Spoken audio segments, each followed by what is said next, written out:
Hello, this is part 7 of a video tutorial series on how to make the Asteroids game in Scratch.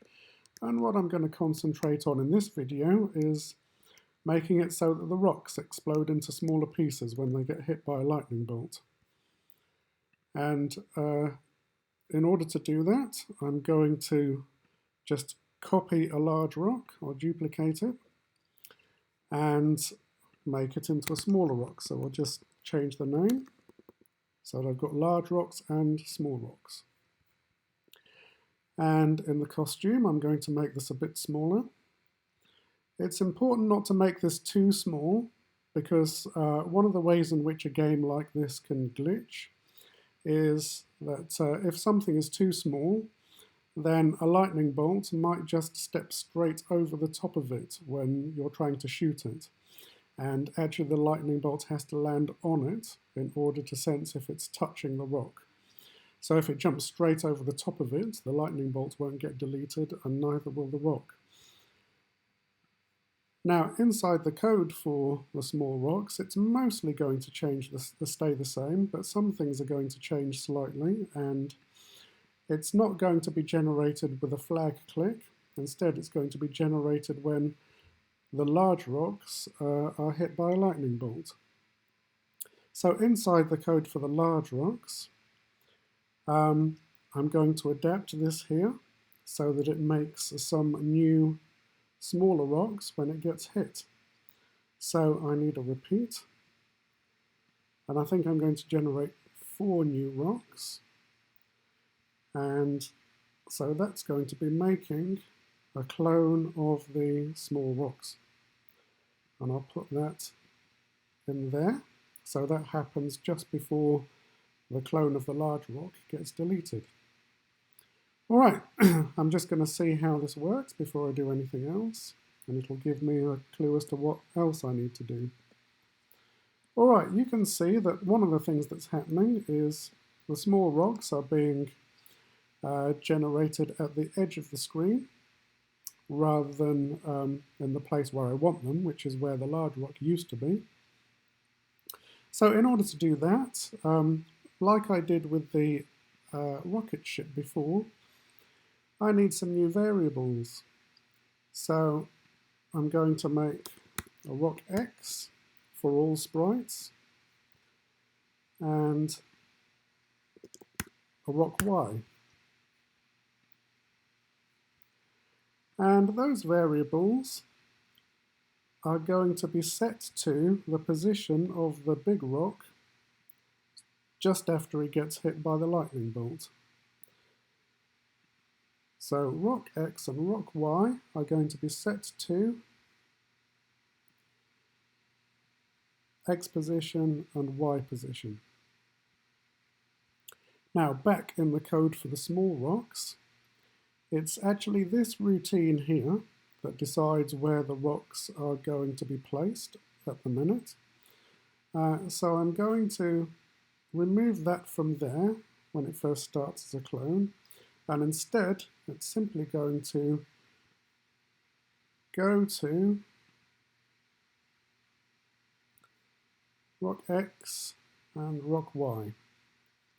And I'm going to untick those so that they don't get in the way. Now, you may notice that the only place in which this code is being used now is when it gets a restart, when the ship is hit. And I still want that to happen. I want all the small rocks to jump out of the way and go to the edge of the screen. But since it's the only place that it happens, I'm going to just put that block of code straight in there, just to tidy things up a bit. Right, I'm going to see how this works now. All right, when a large rock gets hit, it breaks into smaller rocks, which is good. When the ship gets hit by a rock, let's just check. Yep, everything goes to the edge.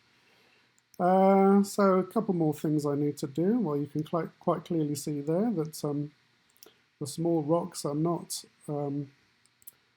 deleting or exploding the ship when they collide. And also another problem is when I fire at them, you can see that the lightning continues right to the edge of the screen. So the small rocks are not actually getting rid of the lightning bolt. So I'm going to deal with the lightning bolt first. And this is the code that deletes the lightning bolt when it was touching the big rocks. So I can actually, if I just right click on this, I can duplicate it so that I've got another copy. And I can make another one for the small rocks.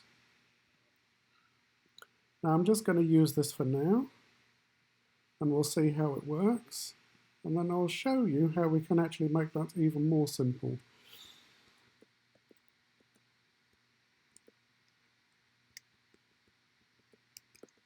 Right, so I'm not very good at playing this game, but you can see that the lightning is actually now being deleted when it gets hit by a rock.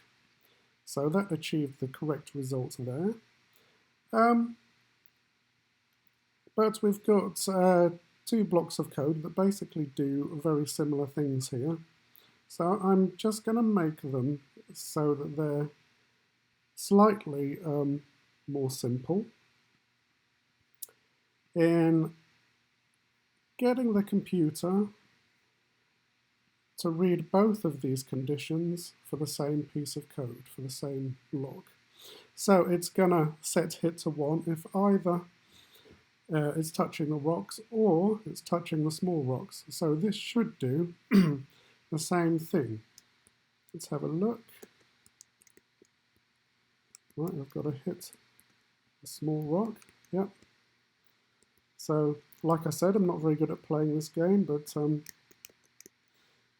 that seems to be working.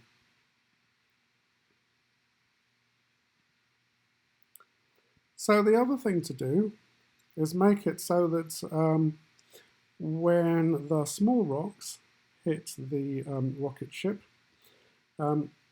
this block of code here is followed so that it restarts, it goes back to the middle, it changes the backdrop, and so on and so forth. So I'm going to do the same thing again. I'm going to put an OR operator in there.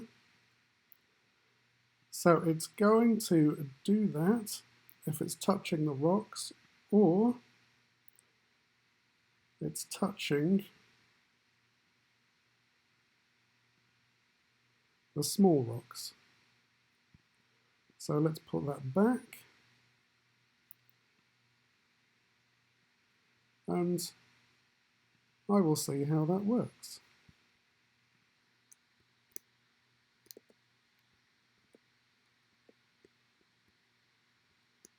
Right, you can see that I hit a small rock there and it went back to the beginning and restarted. Let's try that again. Yep, that seems to be working. So that's this video done for now. Okay.